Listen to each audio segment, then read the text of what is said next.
The villagers called her a demon.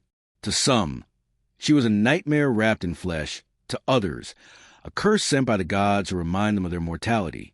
The story said that her blood boiled hotter than fire, that her fangs could crush stone and her claws could slice steel. They called her the monster of Veridane. But to Kale, a wandering human soldier who had seen the cruelty of war, she was not a monster. Not yet. Kale had stumbled upon her by chance. He had been trailing through the forest outside the borderlands, his supplies running low. War had burned his home, and he no longer fought for kings or banners, only for survival. That was when he heard it, the sound of ragged breathing, deeper and harsher than any beast he had faced. His hand instinctively went to the hilt of his sword as he crouched low among the brambles. And then he saw her. She was slumped against a blackened tree, her massive frame trembling. Her skin shimmered with a strange bluish hue, scales running down her arms like the armor of some ancient reptile. Her eyes glowed faintly, slit-pupiled and alien. Her claws dug into the soil, and her fangs bared in pain. A fresh wound gaped across her side, blood steaming where it touched the ground. Kale froze. Every tale he had heard urged him to flee. This was the monster the villagers feared, the thing that came in the night to terrify children. Yet what he saw before him was not rage or savagery. It was pain. Without thinking, Kale stepped forward. Her head snapped up, golden eyes burning into him.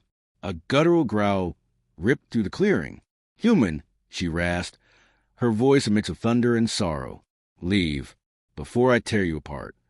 But Kale didn't draw his sword. Instead, he raised his hands slowly, showing them empty. "You're bleeding.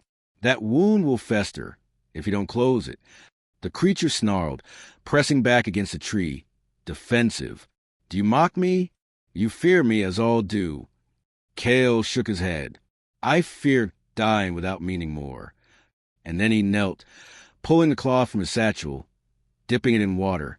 Step by step, he approached her, ignoring the warning growls. His heart hammered in his chest, but something in her trembling form kept him moving. When he reached her side, she flinched violently, claws raising, yet she stopped when she saw his eyes. There was no hatred in them, only stubborn resolve. "Let me help." Against every instinct, the monster lowered her claw. The next hour was a blur of pain and silence. Kale cleaned the wound, his hand steady even when her blood burned like acid against the cloth. She hissed, teeth gnashing as if she might snap at him, but she never did. "Why?" she finally demanded, voice cracking. "Why risk your life for me? A beast cursed to destroy all that lives." Kale tied the bandage firmly. "Because I've seen men with faces like yours." Her eyes widened. "I've seen soldiers painted as monsters because they were born on the wrong side of the war. Children condemned because they bore the blood of an enemy. You bleed. You hurt. That makes you no monster." She was silent for a long time. Then, with a trembling breath, she whispered, "My name is Serenya." It was the first time anyone had spoken it in years. Over the following days, Kale stayed. He hunted small game, bringing food back to the clearing where Serenya still recovered. She ate cautiously at first, suspicious of his generosity, but her hunger betrayed her pride. And slowly, something shifted. Kale learned that Serenya had once lived among her people, half human, half dragonborn hybrids cursed by old wars. But humans had driven them out, labeling them demons. Hunted, harried, and slain, she had survived where others hadn't. "I am the last," she admitted one night, staring at the stars through the canopy. "The world has decided what I am, a monster, and perhaps they are right." Kale sat beside her, watching the flickering firelight dance across her scales. "The world fears what it doesn't understand, but fear isn't truth." Her golden eyes lingered on him. "And you? Do you not fear me?" Kale reached out then, slowly, carefully. His hand hovered before touching her clawed fingers. She tensed, every muscle coiled like a bowstring. And then he placed his hand over hers.